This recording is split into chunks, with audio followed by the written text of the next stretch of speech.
देखिए पिछले क्लास में हमने जो दो चरों वाले रैखिक समीकरण युग्म थे उनमें साधारण जो क्वेश्चन थे वो पढ़ लिए थे, जिनमें समीकरण में दे रखे थे। उन समीकरणों को हमने वज्र गुणन विधि से हल कर लिया था।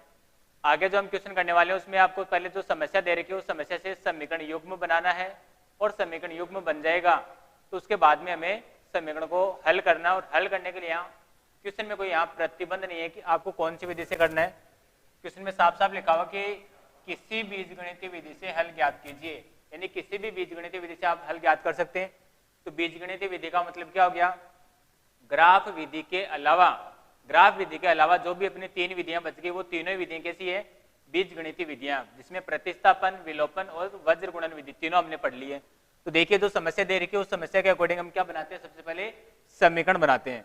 तो देखिए एक छात्रावास के मासिक व्यय का, एक छात्रावास की बात हो रही है जिसमें मासिक खर्चे की बात हो रही है, और मासिक व्यय का एक भाग नियत है, उसका एक भाग नियत है तथा शेष इस बात पर निर्भर करता है कि छात्रा ने कितने दिन भोजन लिया है। जब एक विद्यार्थी ए जो 20 दिन तक भोजन करता है वो 1000 रुपये छात्रावास के व्यय के अदा करता है, जबकि एक विद्यार्थी जो बी है वो 26 दिन भोजन करता है और छात्रावास के लिए 1180 रुपये अदा करता है। तो नियत व्यय और प्रतिदिन का जो भोजन का खर्चा वो हमें ज्ञात करना है। यानी छात्रावास में कोई रह रहा है तो उसका जो किराया है, एक तरह से मान सकते हैं जो किराया है वो फिक्स है उसका, चाहे आप 10 दिन हो 20 दिन हो, वो किराया तो फिक्स लगेगा महीने भर का। उसके अलावा जितना आप खाना लेंगे, जितना आप भोजन करेंगे, उसका भोजन के अनुसार जितने टाइम का आप लेंगे, जितने दिन आप खाना खाएंगे, उसका आपको अलग से चार्जेस देना पड़ेगा। तो कंडीशन ये दे रखी है कि इसने एक जो मासिक व्यय का एक भाग तो नियत है, महीने भर का जो एक भाग है वो तो नियत है, और शेष इस बात पर निर्भर करता है कि कितने दिन तक भोजन लिया है। जितने दिन भोजन खाएंगे उतने दिन का चार्ज लगने वाला है, और ये हमें ज्ञात करना है कि उसका नियत व्यय कितना है और प्रतिदिन का जो भोजन का खर्चा वो कितना है। तो दो चीज इसमें हम मानेंगे। देखिए माना कि नियत व्यय, तो जो फिक्स चार्जेज है वो हमने मान लिया x रुपए मान लिया, नियत व्यय क्या मान लिया हमने, x रुपए, और जो प्रतिदिन भोजन का मूल्य है, प्रतिदिन भोजन का मूल्य वो हमने मान लिया y रुपए। कितना मान लिया, y रुपए। नियत व्यय महीने भर का जो नियत व्यय है वो तो x रुपए मान लिया, और प्रतिदिन जो भोजन का मूल्य वो हमने y रुपए मान लिया। अब जो छात्र या छात्र विद्यार्थी एक की बात हो रही है, वो 20 दिन तक भोजन करते हैं, तो एक दिन का भोजन करेगा y रुपए लगेंगे, 20 दिन भोजन करेगा तो 20 y रुपए लगेंगे। वो 20 दिन रहे चाहे 26 दिन रहे, उसके महीने का जो किराया वो तो एडवांस लग गया, उसके कितना x रुपए वो तो लग गया। तो यहाँ छात्र या विद्यार्थी एक के संदर्भ में हम बात करते हैं। विद्यार्थी ए का खर्च, विद्यार्थी ए ने कितना खर्च कर दिया, उसका महीने भर का जो किराया है वो x रुपए लग गए।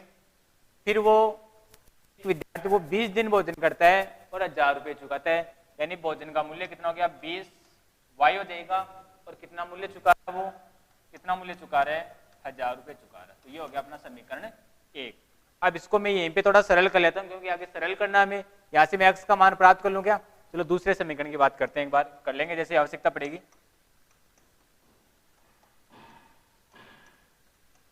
विद्यार्थी बी का खर्च कितना हो गया, तो विद्यार्थी जो बी है वो, ये ए नहीं है अब, है ना, विद्यार्थी बी को 26 दिन भोजन करता है, ये 26 दिन करता है तो उसको भी महीने का जो चार्जेज है फिक्स किराया वो तो देना होगा 100 रुपये, और 26 दिन का खर्चा कितना हो गया, 26 वाई हो गया।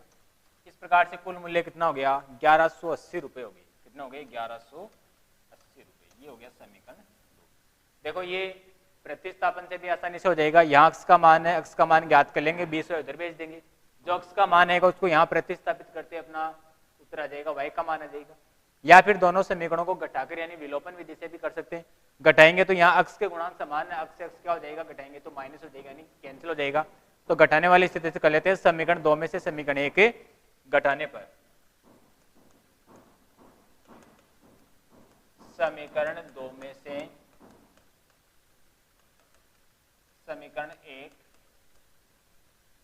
घटाने पर तो समीकरण 2 x प्लस 26y बराबर 1180 रुपये। फिर दूसरा समीकरण x प्लस 20y बराबर 1000।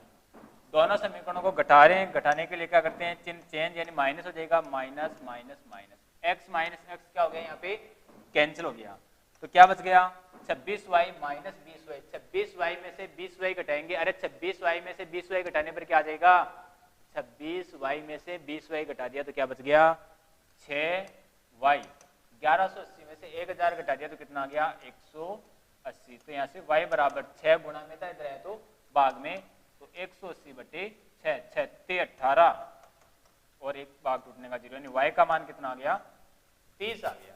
ये जो y का मान है वो समीकरण 1 में लिख देते हैं या 2 में भी लिख सकते हैं। तो समीकरण 1 में y का मान रखने पर समीकरण 1 ये था x plus 20y, x plus 20y बराबर 1000, ये तो समीकरण था। और y बराबर क्या लिखना है आपको, 30 लिखना है। तो x प्लस 20 इंटू वाई की जगह 30 बराबर 1000, इसका गुणा कर दीजिए, x प्लस 2 3 6, 1 1 2 0, 600 हो गया बराबर में 1000। प्लस का 600 पक्षांतर होने के बाद में उधर जाएगा तो माइनस हो जाएगा, तो x बराबर क्या हो गया, 1000 माइनस 600, 1000 में से 600 माइनस कर दिया, कितना आ गया, 400। x का मान कितना आ गया, 400 आ गया। तो दोनों के x और y के मान हमारे पास प्राप्त हो गए। अतः हम लिखेंगे, अतः नियत किराया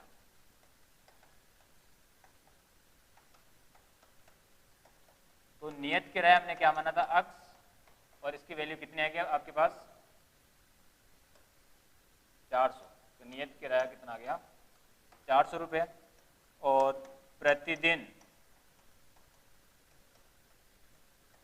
भोजन का खर्च, प्रतिदिन भोजन का खर्च क्या माना था हमने, y माना था, और y की वैल्यू कितनी है कि 30, यानी 30 रुपये उसके प्रतिदिन भोजन के चार्जेस है। इसका उत्तर होगा।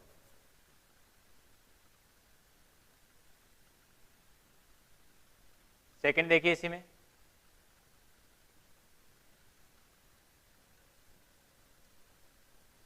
एक भिन्न 1/3 हो जाती है, एक भिन्न 1/3 हो जाती है जब उसके अंश में से 1 घटाया जाता है, और वह 1/4 हो जाती है जब उसके हर में 8 जोड़ दिया जाता है। तो वह भिन्न ज्ञात कीजिए। तो भिन्न क्या होती है, हमेशा अंश बटे हर के रूप की होती है, अंश बटे हर के रूप की होती है, तो आप ज्ञात कर सकते हैं। क्योंकि समीकरण, ऐसे समीकरण पीछे दोनों स्थिति में आ गए, प्रतिस्थापन में भी आ गया था, विलोपन में भी आ गया था। तो माना कि जो भिन्न है वो हमने मान ली, वो क्या है, x बटे y है, यानी कि क्या हो गया, अंश बटे हर का रूप होता है। तो प्रश्न अनुसार या केस फर्स्ट, एक भिन्न 1/3 हो जाती है जब उसके अंश में से 1 घटाया जाता है। अंश में से 1 घटाना और कुछ नहीं करना, अंश ये है तो अंश में से 1 घटा दिया, हर में यहाँ कोई परिवर्तन नहीं हो रहा है, तो भिन्न का मान क्या हो जाता है, 1/3 हो जाता है। ये लो 1/3 हो गया। इसको सोल्व करेंगे, बट्टे का 3 इधर आगे गुणा हो गया। जब बट्टे का 3 इधर आके x माइनस 1 से गुणा होगा तो इसको ऐसे लिखेंगे, 3 गुणा x माइनस 1, बट्टे का y उधर जाके 1 से गुणा हो गया, 1 से गुणा था तो वही संख्या आ जाती है, गुणा कर दो। 3 का x से गुणा करेंगे, फिर माइनस 1 से गुणा करेंगे, 3 का x से गुणा किया तो 3x माइनस 3 एकम 3 बराबर क्या, y। एक तरह से y का मान आ गया आपके पास, तो y बराबर ये हो गया आपके पास। दूसरी कंडीशन देखिए, केस सेकंड। दूसरी कंडीशन में क्या बता रहा है वो, वह 1/4 हो जाती है जब हर में 8 जोड़ दिया जाता है। हर में 8 जोड़ना है, अंश बटे हर, हर यानी y में जोड़ना है यहाँ पे, तो x बटे y प्लस 8 जोड़ने पर क्या हो गया, वो 1/4 हो गई। वज्र गुणा कर दो, 4 इधर आके x से गुणा यानी 4x हो गया, y प्लस 8 इधर आके 1 से गुणा किया तो वही नंबर आ गया y प्लस 8। y का मान यहाँ आपके पास आया हुआ समीकरण 1 में, समीकरण 1 बोल देते हैं इसको। तो समीकरण 1 से y का मान लिखने पर, समीकरण 1 से y का मान रखने पर तो क्या बन जाएगा, देखो 4x बराबर y के बराबर ये मान आया 3x माइनस 3, 3x माइनस 3, ये तो y की जगह लिखा प्लस 8, तो ये लिख दिया मैंने प्लस 8। क्या लिख दिया, प्लस 8। अक्स के पदों के एक साइड में लीजिए, बराबर में प्लस का 3 अक्स है, इधर आएगा तो माइनस का 3 अक्स हो जाएगा, तो ये 4 अक्स माइनस 3 अक्स। यहाँ देखेंगे माइनस का 3 प्लस का 8, 8 में से 3 को माइनस करना है, 8 माइनस 3 क्या हो गया, 8 में से 3 घटा दिया तो कितना आ गया, 5 आ गया। 4 अक्स माइनस 3 अक्स, तो 4 अक्स में से 3 अक्स घटा दिया तो क्या आ जाएगा, 1 अक्स, यानी कि अक्स बोलेंगे इसको, कितना आ गया, अक्स। तो अक्स बराबर क्या हो गया, देखिए 4 अक्स में से 3 अक्स घटा दिया तो अक्स बराबर में 5, तो अक्स बराबर क्या आ गया, 5, अक्स बराबर 5 हो गया। ये जो अक्स का मान आ गया इसको हम समीकरण 1 में लिख देंगे। समीकरण 1 में अक्स का मान रखने पर, तो समीकरण 1 में यह रहा समीकरण 1, y बराबर 3 अक्स माइनस 3, y बराबर 3 अक्स माइनस 3, अक्स की जगह क्या लिखना है आपको, 5 लिखना है, तो y बराबर क्या हो गया, 3 इंटू अक्स की जगह 5 माइनस 3, तो y बराबर 5 थी 15 माइनस 3, 15 में से 3 माइनस करेंगे कितना आएगा, कितना 12, ये y का मान आ गया। तो क्वेश्चन में क्या पूछा था, वह भिन्न ज्ञात कीजिए, भिन्न क्या थी, अक्स बटे y, अक्स बटे y, तो इधर लिखेंगे आप, अतः है अभिष्ट भिन्न, अभिष्ट मतलब जो पूछी गई है, जो इच्छित भिन्न जो हमें ज्ञात करनी है, अभिष्ट भिन्न, अभिष्ट भिन्न क्या थी, अक्स बटे y। अक्स की वैल्यू कितनी आ गई आपके पास, अक्स की वैल्यू 5 आ गई पीछे, और बटे y की वैल्यू कितनी आ गई 12, तो ये 5 बटे 12, ये क्या हो गया, अभिष्ट भिन्न हो गई। फिर से देख लीजिए, भिन्न क्या थी, अक्स मान लिया था, अंश उसका अक्स हो गया और हर क्या हो गया, y। पहली कंडीशन क्या थी उसमें, उसके अंश में से एक घटाया जाता है, तो अंश में से एक घटाना, हर को कुछ नहीं करना था, तो अक्स माइनस 1 बटे y बराबर, तो ये एक घटाने पर भिन्न का रूप क्या हो गया, 1/3 हो गया, 3 बटे में था, इधर के गुणा हो गया, अक्स माइनस 1 से 3 गुणा हो गया, बराबर में ये y उधर जाके 1 से गुणा हो गया, जब कोई भी संख्या 1 से गुणा होती है तो वही संख्या प्राप्त हो जाती है, y का 1 से गुणा कर दिया y आ गया, यानी y के बराबर ये मान प्राप्त हो गया, तो y बराबर क्या आ गया, 3 का अक्स से गुणा कर दिया, 3 अक्स माइनस 3 ने कम 3, यानी y बराबर 3 अक्स माइनस 3, ये चीज आपको पहले कंडीशन से प्राप्त हो गई। दूसरी कंडीशन में क्या था, वह भिन्न 1/4 हो जाती है जब हर में 8 जोड़ दी, इस बार हर में 8 जोड़ रहे हैं, अंश में कुछ भी नहीं करना है, तो अंश ऐसा कैसा, और हर में 8 जोड़ दिया, तो भिन्न का मान क्या हो गया, 1/4, बट्टे का 4 इधर आके 1 से गुणा गया तो 4x बन गया, y प्लस 8 इधर आके 1 से गुणा गया, y प्लस 8 1 से गुणा गया, वही नंबर बन गया, 4x बराबर y प्लस 8, y का मान पहले से आया हुआ आपके पास, y बराबर क्या था, 3x माइनस 3, तो इस y की जगह क्या लिख दिया हमने, 3x माइनस 3, y की जगह लिख दिया, बराबर में जो 3x था उसको इधर ले आए, माइनस का 3x हो गया, 4x में से 3x माइनस कर दिया, कितना बच गया, 1x, इधर 8 माइनस 3, 8 में से 3 घटेगा, देखो असमान चिन्ह हमेशा घटते हैं, प्लस माइनस, माइनस प्लस कैसे भी लिखो, आगे पीछे कैसे भी लिखो, हमेशा घट जाएंगे जब भी प्लस माइनस में दे रखा है, तो 8 में से 3 को क्या कर दिया, माइनस कर दिया, कितना बच गया, 5, तो 4x में से 3x घटा दिया तो अक्स, और बराबर में 5, तो अक्स बराबर कितना आ गया, इस प्रकार से 5, अक्स की वैल्यू 5 आ गई, ये अक्स का मान पहले समीकरण में लिख देंगे, पहला समीकरण ये लिखा हुआ था, y बराबर 3x माइनस 3, अक्स की जगह 5 लिख दिया तो 5 थी 15 माइनस 3, 15 में से 3 घटा दिया, कितना आ गया, 12, तो भिन्न क्या बन गई, अक्स बटे y, यानी 5/12, ये भिन्न बन गई। देखिए नेक्स्ट क्वेश्चन,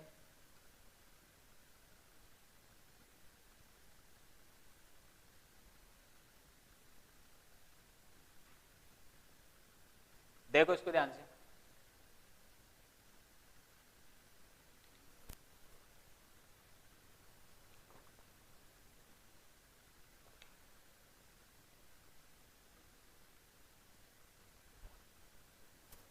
यश ने एक टेस्ट में 40 अंक अर्जित किए, जब उसे प्रत्येक सही उत्तर पर 3 अंक मिले तथा अशुद्ध पर 1 अंक की कटौती की गई, यानी अगर वो सही करता तो उसको 3 नंबर मिलेंगे, और अगर उसका उत्तर गलत हो जाता है, अशुद्ध हो जाता है, तो 1 अंक की कटौती की जाएगी, यानी ऋणात्मक अंक है ना, माइनस मार्किंग है यहाँ पे।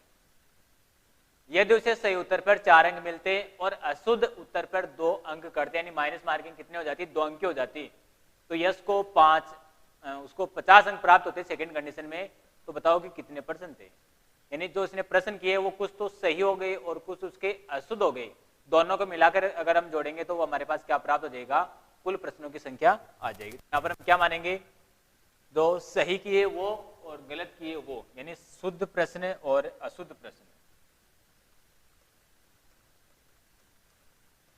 माना कि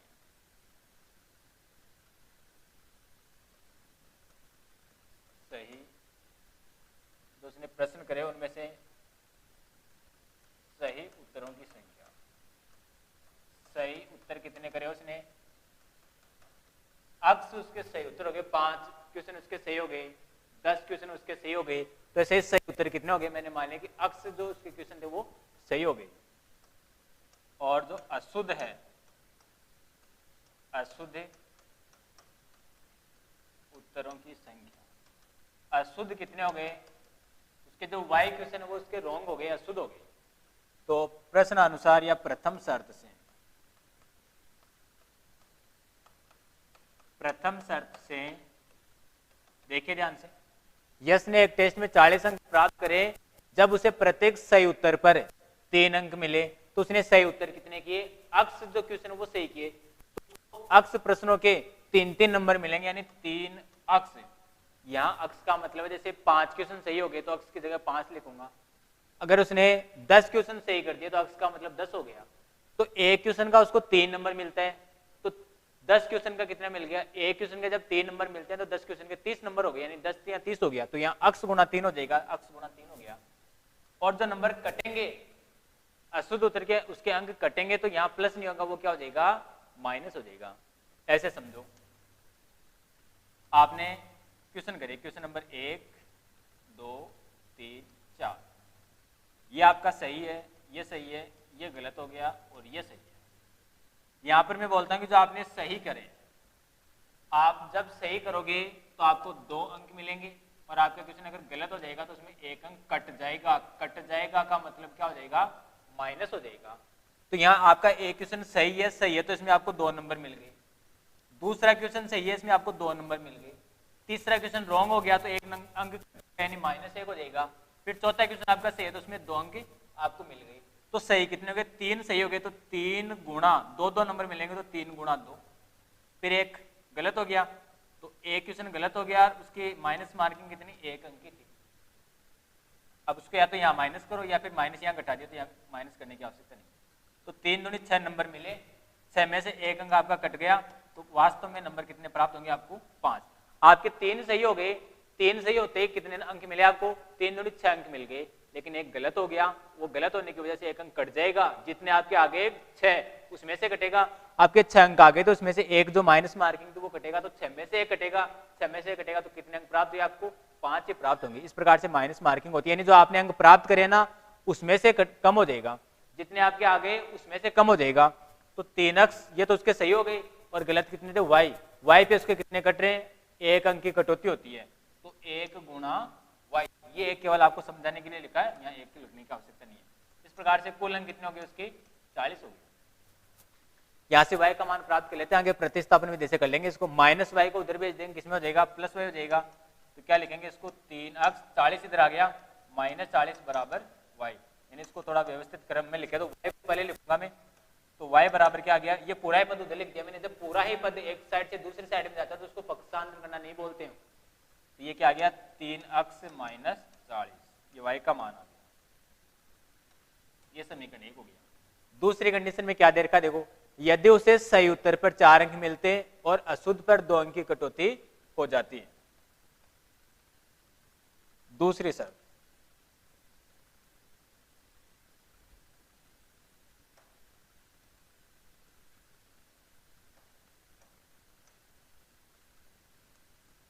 केस सेकंड। दूसरी शर्त में क्या करना आपको, यदि उसे सही उत्तर पर 4 अंक मिलते, सही पे 4 और गलत पे 2 अंक कट जाते हैं, तो क्या लिखेंगे, सही के लिए अक्स और गलत के लिए वाई, 2 अंक कट रहे हैं, तो इस प्रकार से उसको कितने अंक मिलते हैं, 50 अंक मिलते हैं।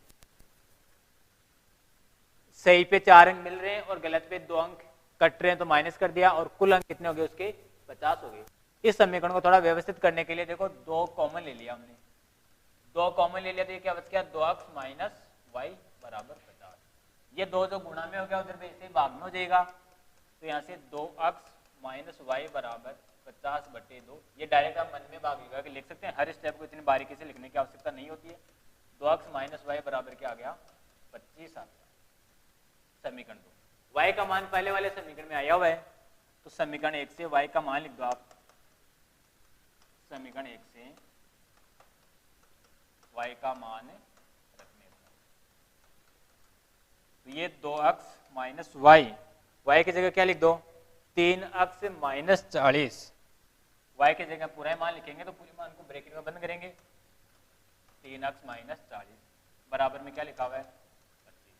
अब ये माइनस जब अंदर जाएगा तो इनके चिन्ह चेंज। तो यहाँ से आप देखेंगे 2x माइनस अंदर गया, माइनस का 3x हो गया, माइनस इस माइनस को क्या बना देगा माइनस माइनस को क्या बना देगा प्लस है। तो ये प्लस 40 बराबर में 25। यहाँ आप देखेंगे 2x में से 3x घटाएंगे, 2 में से 3 घटाएंगे तो माइनस का 1x आएगा और ये प्लस का 40 उधर जाएगा तो माइनस हो जाएगा। तो 25 माइनस 40। तो यहाँ से आप देखेंगे माइनस का अक्स बराबर 25 में से 40 घटाना है, 25 में से 40 घटाना ध्यान दें।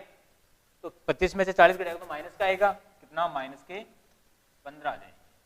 कितने आ गए 15। माइनस से माइनस दोनों साइड में कैंसिल। तो इसका मतलब अक्स बराबर कितना आ गया यहाँ से अक्स बराबर हो गया 15। अक्स की वैल्यू ये अक्स की वैल्यू हम समीकरण 1 में लिख देंगे। समीकरण 1 रहा y बराबर 3x माइनस 40। समीकरण 1 में अक्स का समीकरण 1 में अक्स का मान रखने। तो समीकरण 1 क्या था y बराबर 3x माइनस 40। ये तो समीकरण था, इसमें x का मान लिखेंगे। x बराबर क्या लिखना आपको 15 लिखना है। तो y बराबर 3x, x की जगह क्या लिख दो 15 माइनस 40। 15 × 45, 15 का 3 से गुणा हो गया, 15 × 45 माइनस 40। 45 माइनस 40 कितना हो गया कितना 5। तो y बराबर 5। इसने पूछा था कि कुल कितने अंक कुल कितने प्रश्न थे। तो ये तो अक्स तो उसके सही थे, ये गलत हो गए।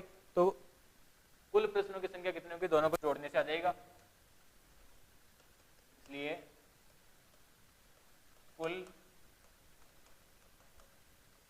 प्रश्नों की संख्या, कुल प्रश्न कितने थे सही प्लस गलत यानी कि अशुद्ध। उसके अक्स क्वेश्चन सही थे और वाई क्वेश्चन गलत हो गए थे। 15 क्वेश्चन अक्स का मान और वाई का मान 15 यानी कुल कितने हो गए 20 क्वेश्चन के पेपर में थे टोटल।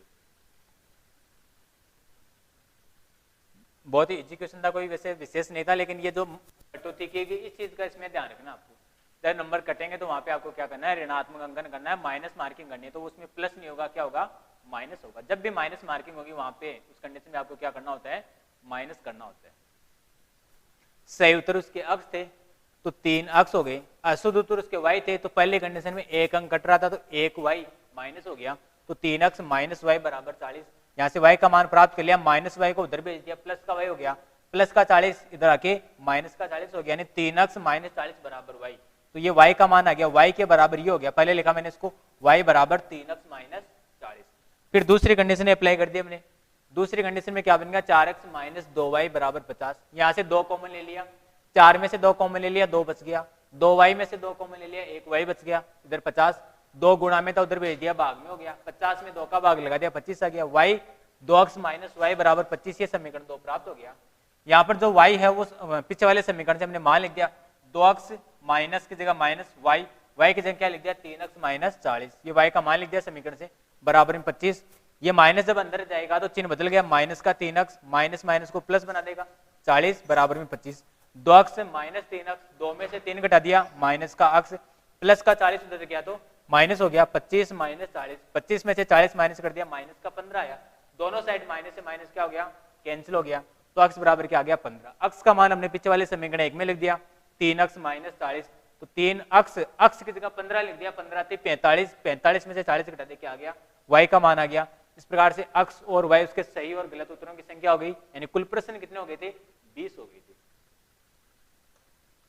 देखिए नेक्स्ट क्वेश्चन।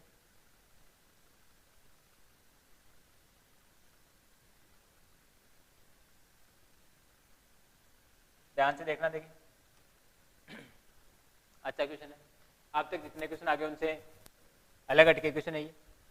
एक राजमार्ग पर 2 स्थान A और B है, 100 किलोमीटर की दूरी पर है।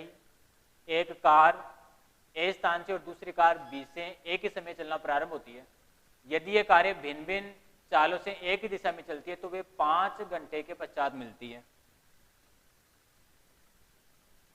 और यदि ये विपरीत दिशा में चलती है तो 1 घंटे के पश्चात मिलती है। तो दोनों कारों की चाल हमें ज्ञात करनी है।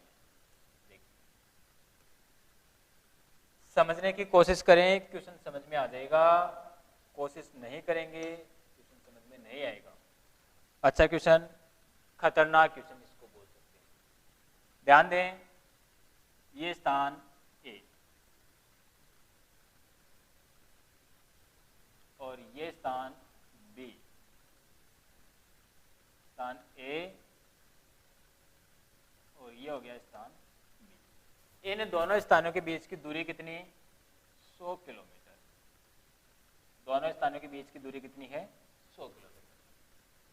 अब एक कार ए स्थान से, इस ए स्थान से एक कार चलना प्रारंभ करती है, और जो दूसरी कार है वो बी स्थान से चलना प्रारंभ करती है।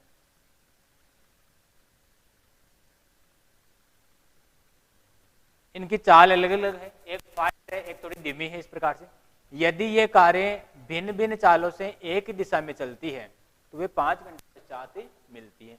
मान लेते हैं कि ये दोनों कारें इस दिशा में जा रही है, इस दिशा में जा रही है,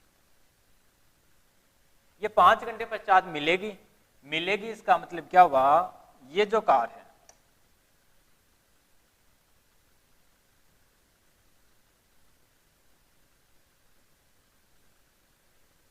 ये कार भी इधर जा रही है और वो भी इधर जा रही है, 5 घंटे पश्चात मिलेगी। यानी 5 घंटे में ये कार चलते चलते मान लेते हैं कि यहाँ पे आ गई।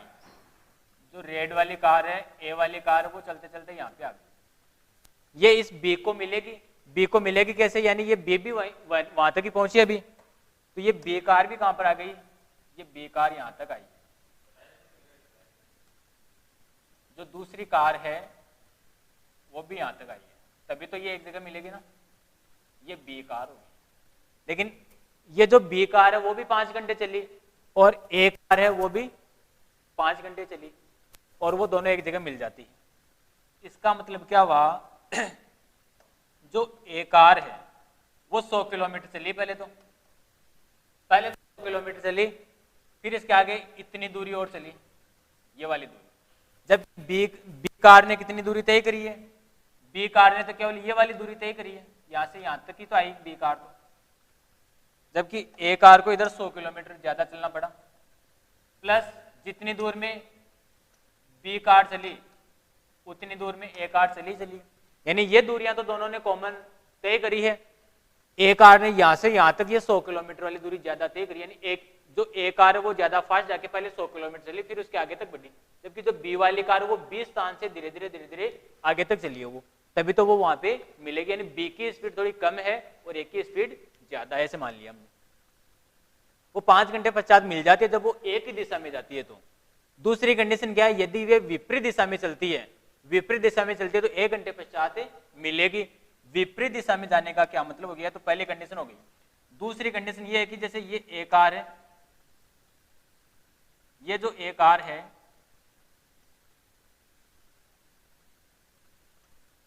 वो इधर जाती है, और बी वाली जो कार है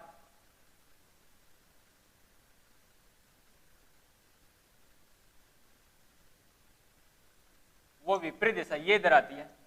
अलग अलग दिशा हो गई ना, एक इधर जा रही है, एक इधर आ रही है, तो विपरीत दिशा हो गई। और विपरीत जब दिशा होती है तो 1 घंटे पश्चात मिलती है, यानी ये 1 घंटे में चली और ये भी 1 घंटे चली, और 1 घंटे के बाद में चलने के बाद में वो यहाँ पे मिल जाती है, दोनों कारें यहाँ पे मिल जाती है। तो 1 घंटे पश्चात मिलती है, तो दोनों कारों की चाल हमें ज्ञात करनी है। तो देखिए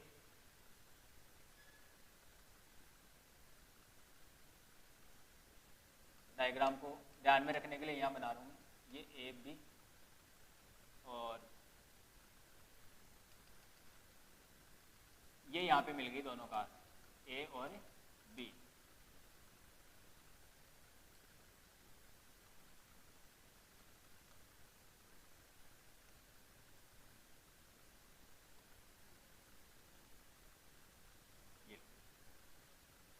माना कि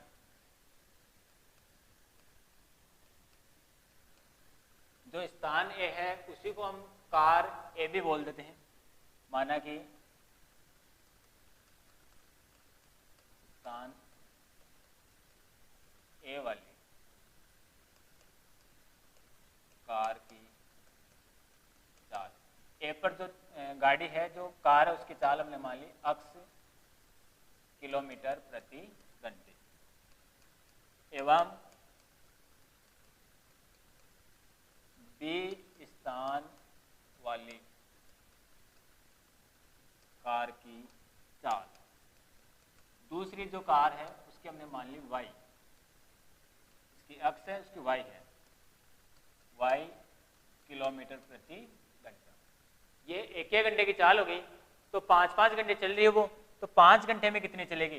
देखो अक्स किलोमीटर वो 1 घंटे में चलेगी, X kilometre per hour, Y kilometre per hour, तो 5 घंटे में कितने चलेगी? अभी अक्स चल रही है तो 5 घंटे में 5 अक्स चलेगी, ये वाली वाई चल रही है तो 5 घंटे में 5 वाई चलेगी। 5 घंटे में कार ए व बी द्वारा तय दूरियां क्रमशः ए तो कितनी हो जाएगी? 5 अक्स किलोमीटर हो जाएगी, और बी वाली की कितनी हो जाएगी? 5 वाई किलोमीटर हो जाएगी। ये दूरियां हुई। अब प्रश्न अनुसार देखो क्या बनेगा। ये कार ए 1 घंटे में अक्स किलोमीटर चलती है, तो 5 घंटे में कितनी चलेगी? 5 अक्स किलोमीटर चलेगी। तो 5 अक्स किलोमीटर का मतलब ए से लेकर ये जो बिंदु जैसे पी बोल रहा हूं उसको, ए से लेकर पी तक चली वो, तो ए से लेकर पी तक का मतलब क्या हो गया? 5 अक्स किलोमीटर हो गई। फिर जो बी स्थान पे कार थी वो बी से लेकर पी तक ही गई, तो ये दूरी कितनी हो गई? 5 वाई हो गई।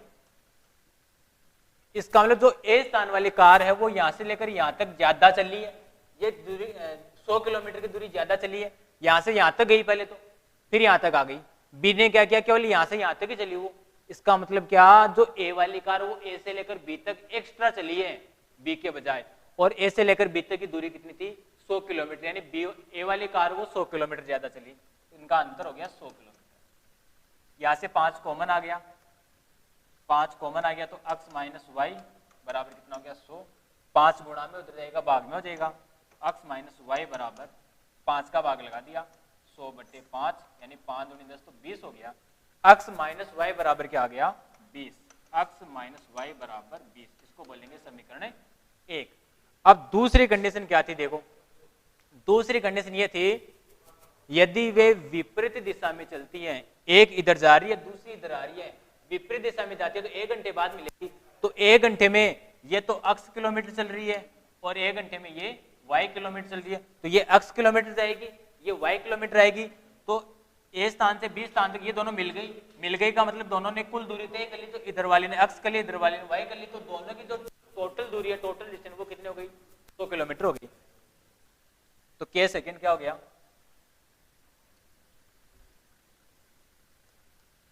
के सेकंड।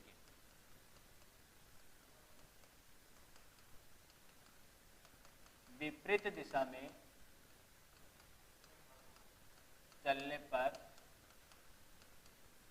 दोनों कारें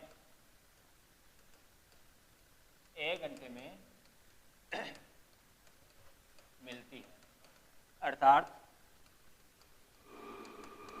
1 घंटे में ये तो कितना चला? x किलोमीटर, इधर वाली कार x किलोमीटर और दूसरी साइड वाली y किलोमीटर।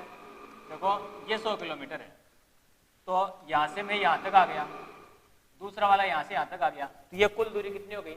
यहां से यहां तक आ गए, यहां से यहां तक आए, तो पूरी दूरी 100 किलोमीटर हो गई, तो x प्लस वाई बराबर कितना हो गया? 100 हो गया। इसको बोलेंगे समीकरण 2। तो समीकरण 1 पीछे आ गया था आपके पास, x माइनस वाई बराबर 20 और ये आ गया x प्लस वाई बराबर 100। तो दोनों समीकरणों को घटा लेते हैं, यानी समीकरण 2 में से समीकरण 1 घटाने पर, तो समीकरण 2 लिखा मैंने, x प्लस वाई बराबर 100, इसके नीचे समीकरण 1 लिखूंगा, समीकरण 1 अक्स माइनस वाई बराबर 20, अक्स माइनस वाई बराबर 20, दोनों को घटा रहे हैं, घटाएंगे तो चेंज, ये माइनस, माइनस का प्लस और ये माइनस, अक्स माइनस अक्स क्या हो गया यहाँ पे कैंसिल हो गया, अक्स माइनस अक्स कैंसिल, यहाँ क्या बच गया y प्लस वाई यानी कि 2y, 100 माइनस 20, 100 में से 20 घटा दिया कितना आ गया 80, यानी y बराबर 2 गुणा में रहेगा भाग में 2 का भाग लगा दिया, 80 में कितना आ गया 40, y का मान 40 आ गया, y का मान यहाँ लिख देते हैं समीकरण 2 में, समीकरण 2 में y का मान रख दिया, समीकरण 2 क्या बोलता है देखो x प्लस वाई बराबर 100, तो x प्लस वाई, y की जगह क्या लिखूंगा 40, तो 40 बराबर 100, प्लस का 40 उधर जाएगा तो माइनस हो जाएगा, तो x बराबर 100 माइनस 40, माइनस कर दिया तो कितना आ गया x बराबर 60 आ गया, ये दोनों की चाल आ गई आपके पास, x कौन सी थी a स्थान से चलने वाली कार थी, x का मतलब a स्थान से और y का मतलब b स्थान से, तो दोनों कारों की चाल कितनी है, अतः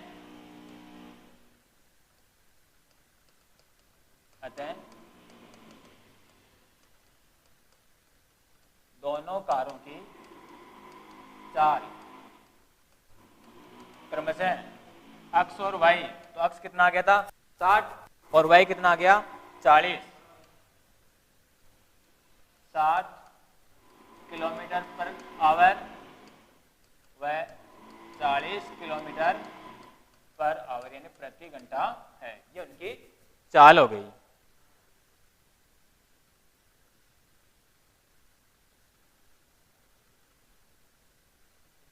देखिए इसका लास्ट क्वेश्चन,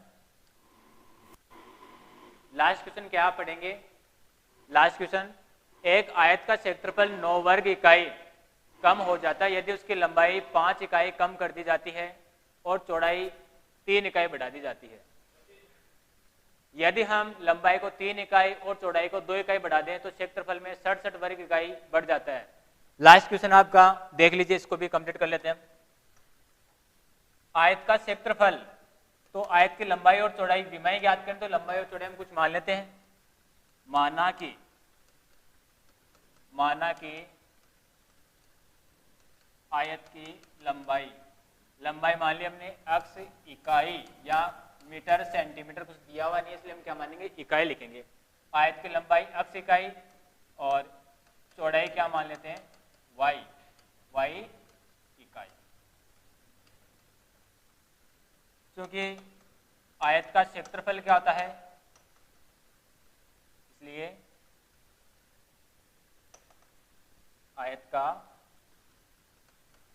क्षेत्रफल लंबाई इंटू चौड़ाई आप जानते हैं, तो लंबाई x इंटू वाई यानी x y हो गया।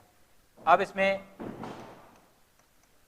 पहले कंडीशन की हम बात करते हैं, तो पहले कंडीशन में क्या लिखा, आयत का क्षेत्रफल 9 वर्ग इकाई कम हो जाता है यदि उसकी लंबाई 5 इकाई कम कर दें, तो लंबाई कितनी x, इसको 5 कम कर दिया और चौड़ाई को 3 इकाई बढ़ा दी, चौड़ाई कितनी y, इसको 3 इकाई बढ़ा दिया। क्षेत्रफल क्या था, पहले तो xy था, पहले तो xy था क्षेत्रफल, लेकिन ऐसा हमने जोड़ने घटाने पर क्षेत्रफल में क्या हो गया 9 वर्ग इकाई कम हो गई, तो -9 कर दिया,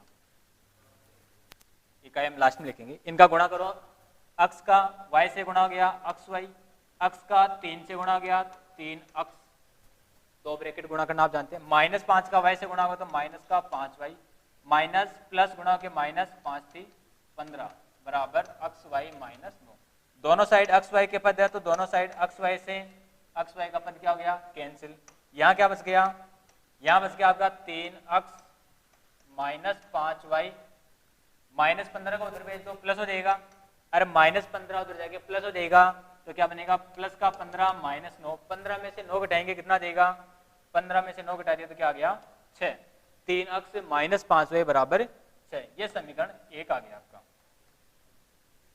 दूसरी कंडीशन की हम बात करें, यदि हम लंबाई को 3 इकाई और चौड़ाई को 2 इकाई बढ़ा दें, दोनों को बढ़ा रहे हैं यहाँ पे,